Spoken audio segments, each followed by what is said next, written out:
Oi meus amores, eu sou a Anne, sejam bem-vindos ao Bucana.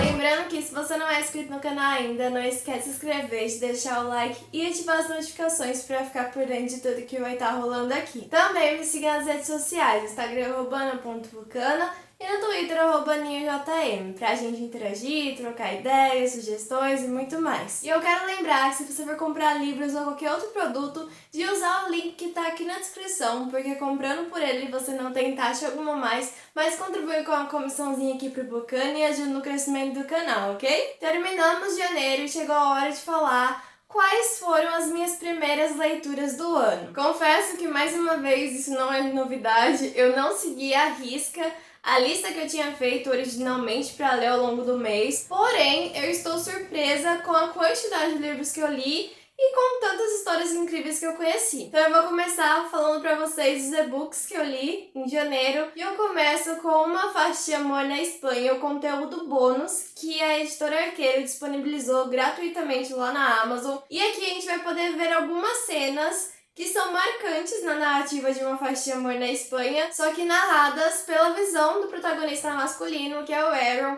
Então a gente vai ver a primeira dança deles, aquela cena icônica do quase beijo. Gente, assim, quem me acompanha sabe que eu sou muito cadelinha de Uma Faixa de Amor na Espanha. O Aaron é um dos meus crushes literários supremos, então ver ele narrando essas cenas, o que tá passando na cabeça dele em cada momento, foi simplesmente incrível. É um e-book curtinho, mas que vale super a pena. Quem é fã de Uma Faixa de Amor na Espanha, com certeza precisa ler. E quem ainda não leu Uma Faixa de Amor na Espanha, por favor, leia, porque esse livro entrega demais. Ele vai ter o clichê do namoro de mentirinha, inimigos para amantes, só tem uma cama, enfim, cenas que vão te fazer rir, cenas que vão te fazer surtar. Sério, vocês precisam conhecer essa história. Outro e-book que eu li, esse é nacional, foi Um Amor para Detestar, da Giulia Cavalcante. Aqui a gente vai ter também os clichês que nós tanto amamos. Vamos ter o Inimigos para Amantes, também vamos ter namoro de mentirinha com um namorado de aluguel, tem criança fofa,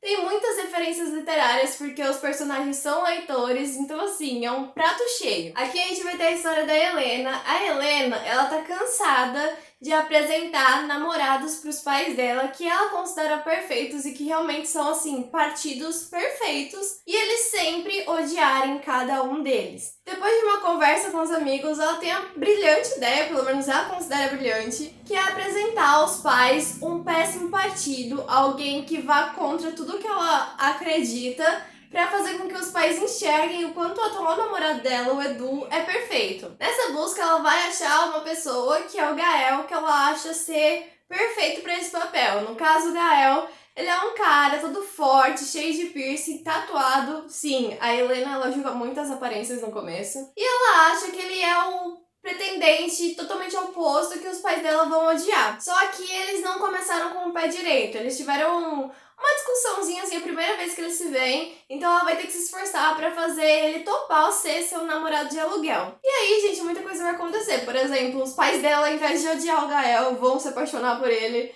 E aí ela vai começar a questionar essa questão de primeiras impressões, do que ela considera ser um partido perfeito, essa coisa toda de julgar pelas aparências. E quanto mais ela conhece o Gael, mais a gente conhece o Gael, a gente vê que a fachada de bad boy é só uma fachada mesmo. Ele é um irmão super carinhoso com a irmãzinha dele, tem cenas muito fofas, e ele vai se mostrando uma pessoa com um coração enorme. A gente vai ter dramas familiares, vai ter algumas cenas de tensão, vai ter cenas fofas de clichê. Então, assim, esse livro é perfeito, entrega demais, como eu falei. É um prato cheio pra quem gosta dos clichês e vale a pena demais conhecer. Outro e-book que eu li foi Behind Closed Doors, da Brittany Cherry com a Candy Steiner. Esse foi um lançamento surpresa que as duas fizeram. E assim, a Brittany chegou lá no belo dia e falou assim: olha, lancei um livro de poemas em parceria com a Candy, surpresa, estou falando agora. E eu falei, ok, né? Eu já havia lido outro livro de poemas em parceria das duas, que já foi publicado aqui no Brasil. Então, quando eu vi esse, eu falei, ok, vou me arriscar. Eu já tô acostumada a ler livros em inglês, só que eu sabia que ler poemas poderia ser algo um pouco mais complicado, mas felizmente não foi isso. Foi uma leitura super tranquila, consegui entender os poemas, conseguir sentir as emoções, e como tudo que elas fazem foi uma coisa muito intensa. Tem ilustrações entre os poemas que são as coisas mais incríveis do mundo, são delicadas, cheias de significado, e os poemas vão falar sobre os mais diversos assuntos. A gente vai falar sobre amor, sobre relacionamentos abusivos, saudáveis, sobre luto, inseguranças, términos, começos, enfim. É uma aba de assuntos, mas todos eles têm como a sua intensidade, que é como as autoras falam no começo, que é aquela coisa de se permitir sentir, de não ficar mais escondendo o que elas sentem atrás das portas fechadas. Então, quem quer se aventurar a ler algo em outro idioma, só vai, arrisca, porque vale a pena. Esses textos são muito, muito lindos. Teve vários que eu destaquei que mexeram comigo, então vale a pena conhecer, vale a pena arriscar. Leia, mesmo que você não seja tão familiarizado com o idioma, eu acho que é algo que você vai acostumando, vai ganhando prática, então só vai. E pra fechar os e-books que eu li no mês de janeiro, eu li também Lágrimas da Garota Mais Solitária, da Bellatrix. Esse é um lançamento, o livro ainda vai ser lançado em março, por isso a capa ainda não está aqui, porque ela não foi divulgada ainda, mas logo vocês vão conhecer. E eu posso te dizer que tá a coisa mais linda essa capa. Aqui a gente vai ter uma história que se passa no ensino médio, então quem já passou por essa fase assim como eu, vai sentir uma nostalgia gostosa de acompanhar tudo que tá acontecendo com essas garotas, porque essa história é a história de uma banda formada por garotas. Malika,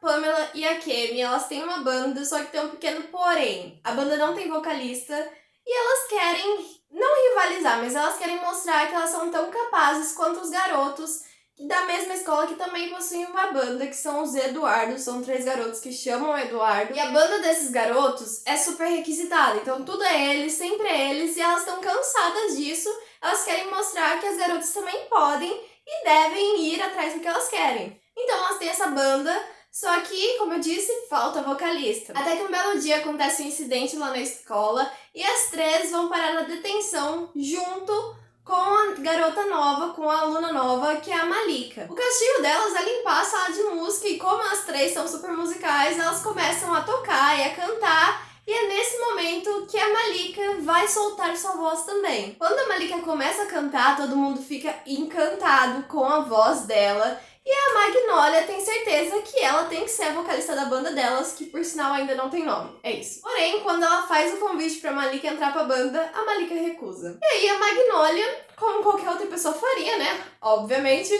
vai insistir de todas as formas possíveis pra tentar convencer a Malika a entrar pra banda e elas tocarem no festival que vai ter na escola pra fazer frente com os garotos. Esse, basicamente, é o enredo da história, mas eu digo que esse é o começo da história, porque depois que as 4 se conhecem e se juntam, muita coisa vai acontecer. Ele é um livro com representatividade gorda, com representatividade LGBTQIAP+.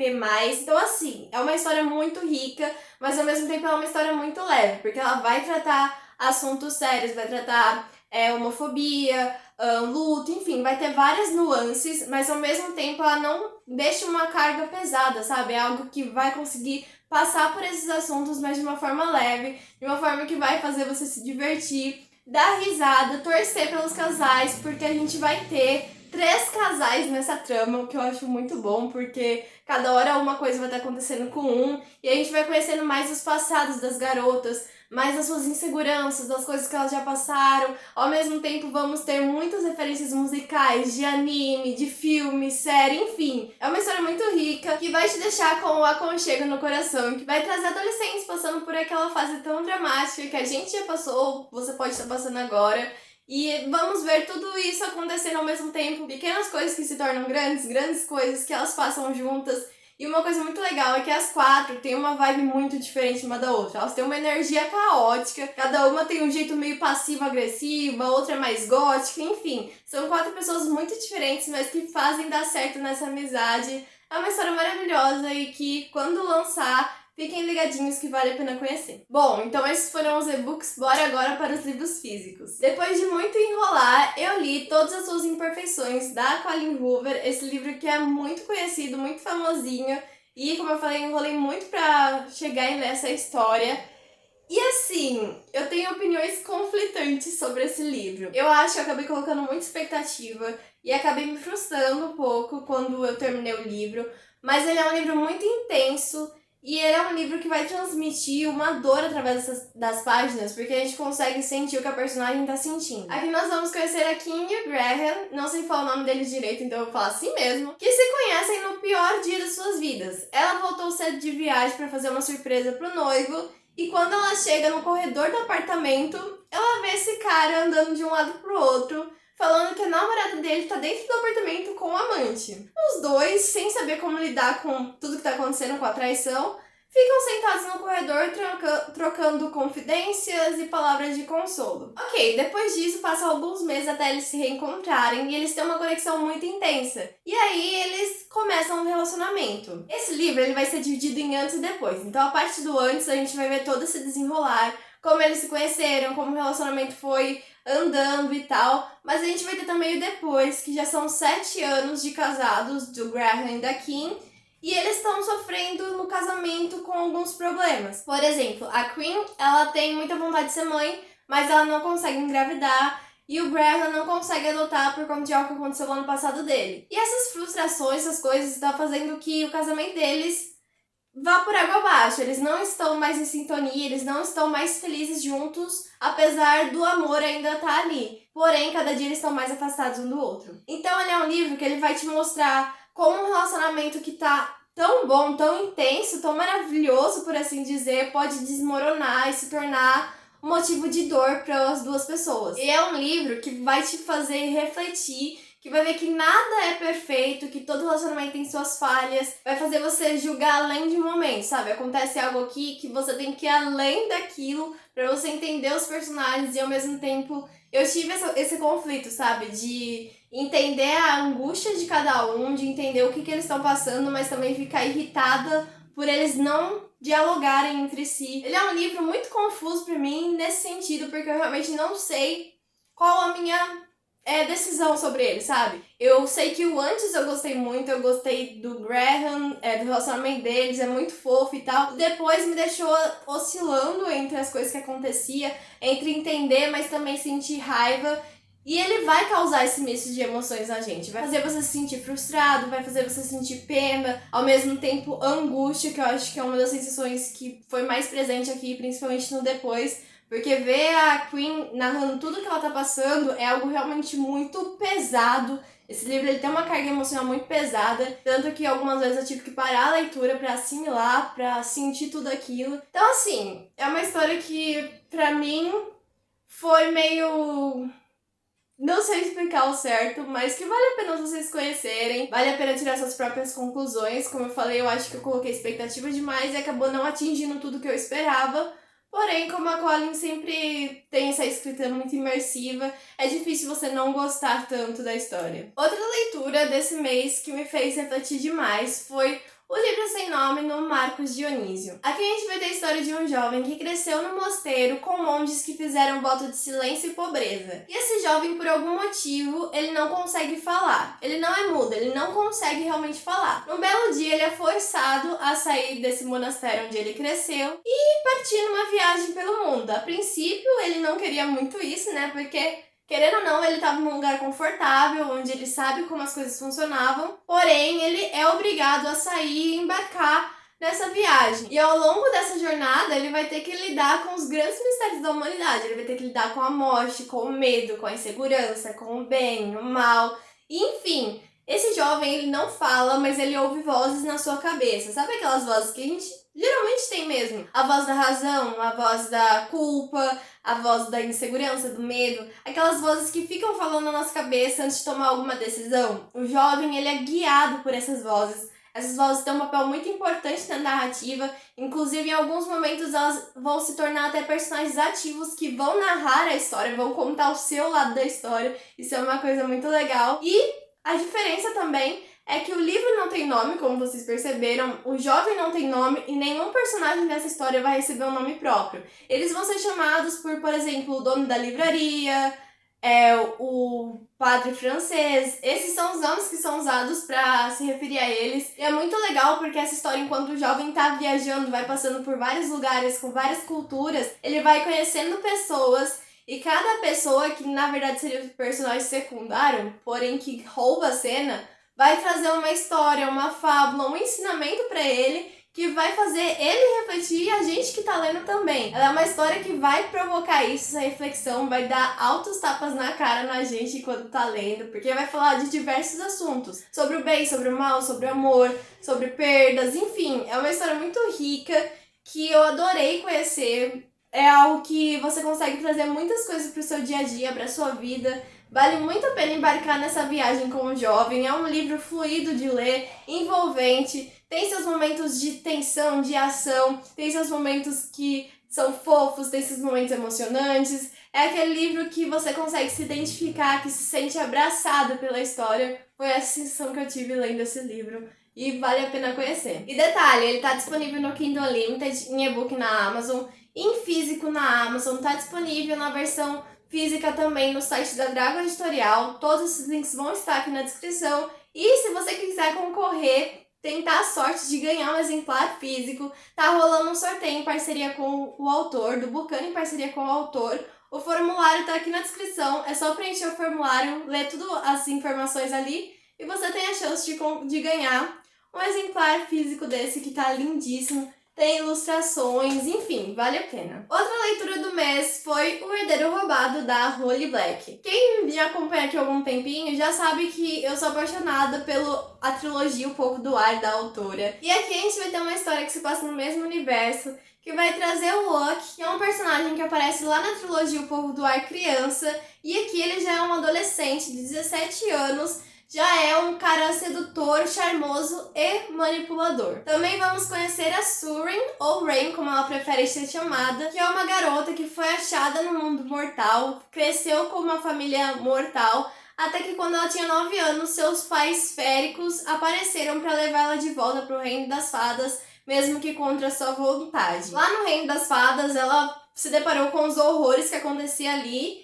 e decidiu fugir. Então ela fugiu e passou a viver na floresta como uma selvagem mesmo. Até que um belo dia ela estava numa fuga contra a Bruxa da Tempestade e o Loki, que é o herdeiro de Elfhame, vai aparecer para salvar ela. E quando ele aparece, ele tem uma proposta para ela. Diz que a mãe dela, essa mãe férica, que é a Lady Nor, toma posse de uma cidadela e tá usando uma relíquia antiga para criar monstros para fazer um ataque contra Elfhame. E ele quer a ajuda da Rain pra deter a mãe dela, e também porque a Rain é a única que consegue controlar a Lady Nor. Isso eu não vou dar detalhes porque tem toda uma explicação. E a Rain sabe que a Lady Nor quer sua morte, por conta dessa questão toda dela conseguir controlá-la. Então a única oportunidade que ela tem de já fazer duas coisas ao mesmo tempo é se ela ir com o Loki nessa viagem até a cidadela para enfrentar a mãe. Ela decide embarcar nessa viagem e, enfim, o Loki e Rain, eles têm meio que um passado. Eles eram amigos de infância, aconteceram algumas coisas, eles acabaram se tornando, não inimigos, mas ficou aquele rancinho entre ela e ele. E agora, quando eles estão tendo que passar por esse período juntos, ela vai ter que lidar não só com as coisas externas que estão acontecendo, com as ameaças, os monstros e tal, mas também com os seus sentimentos pelo Loki, que parecem ser cada vez mais fortes. Esse livro ele vai se passar 8 anos após a batalha que aconteceu em A Rainha do Nada, que é o último livro da trilogia O Povo do Ar, mas ele pode ser lido separadamente. E aqui a gente vai conhecer dois personagens de caráter duvidosos que vão fazer coisas assim não tão corretas, mas compreensíveis, que são cativantes. Tem o Loki, que ele parece ser aquele personagem rendido pela protagonista, mas ao mesmo tempo tem outras questões envolvidas. A Rain, que é uma personagem muito forte, muito determinada, que passou por muita coisa, tem um passado extremamente triste, pesado, enfim. Temos personagens secundários que vão acabar roubando a cena com o seu enemies to lovers, como Tierna, que é o companheiro, amigo, cavaleiro do Loki, enfim. É uma história que eu li super rápido, cheia de reviravoltas, de plot twists que vão te deixar de queixo caído. E o final, gente, o final é assim, sem condições. É daquele tipo que você fecha o livro e fica olhando pro nada, tentando assimilar tudo o que aconteceu. Eu confesso que teve uma coisa, uma revelação, que eu já imaginava que seria isso, que foi previsível pra mim, porém isso não tira o mérito da cena que ela acontece e tudo que vem antes e principalmente depois dessa cena. Então, valeu super a pena. Foi o primeiro livro 5 estrelas de 2023, então assim, vocês precisam ler. E pra fechar as leituras de janeiro, eu li Ondas do Oeste, da Brittany Cherry, que foi a minha primeira leitura de 2023, na verdade. Esse é o terceiro livro da série Bússola, e apesar de ser uma série, ele pode ser lido separadamente. E aqui a gente vai ter uma pegando um pouco de Cinderela, um pouco de A Bela e a Fera,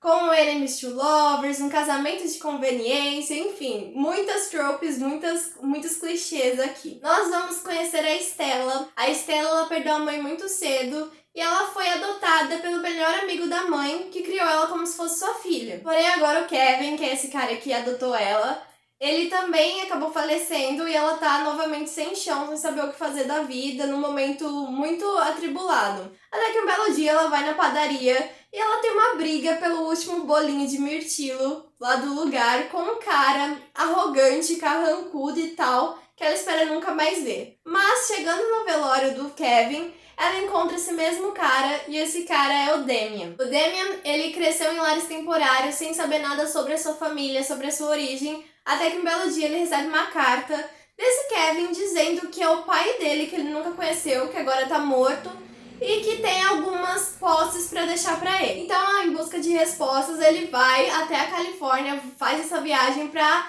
ir até o velório do Kevin. Quando ele chega lá, ele vê que o pai que ele tanto desejou criou outra pessoa como se fosse sua própria filha, ou seja, tudo que ele sempre quis, todo o amor que ele sempre quis receber, outra pessoa recebeu no lugar dele, e isso já deixa ele super irritado, super com mágoa da Stella. E além disso, o Kevin deixou quase toda a sua propriedade, quase todos os seus bens pra Stella e pro Damian. Só que tem uma condição, pra eles receberem isso, eles têm que se casar e passar 6 meses convivendo. Depois de 6 meses, eles podem receber isso.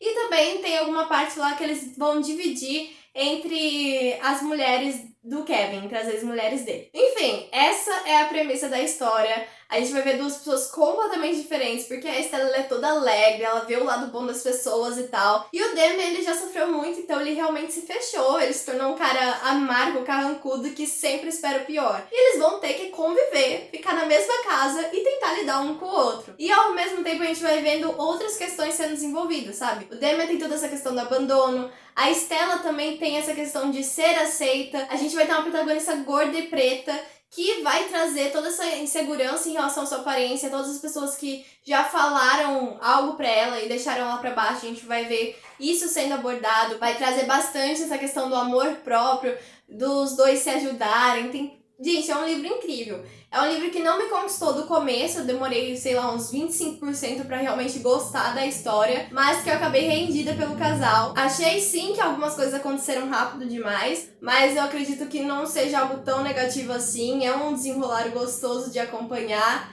Enfim, é Pretend, né, gente? Vocês preparam o lencinho que vai ter um momento de chorar, você vai chorar de emoção, vai dar risada. É o típico livro dela que vale a pena conhecer e se apaixonar. Bom, meus amores, então esses foram os lidos de janeiro de 2023, minhas primeiras leituras do ano. Eu espero que vocês tenham gostado. Me contem aqui nos comentários se vocês já leram algum desses livros, o que vocês acharam. Não esqueçam de se inscrever, de deixar o like, me seguir nas outras redes sociais para acompanhar resenhas, ficar por dentro de tudo que vai estar rolando aqui, usar os links da descrição. E é isso, gente. Beijinhos e até a próxima.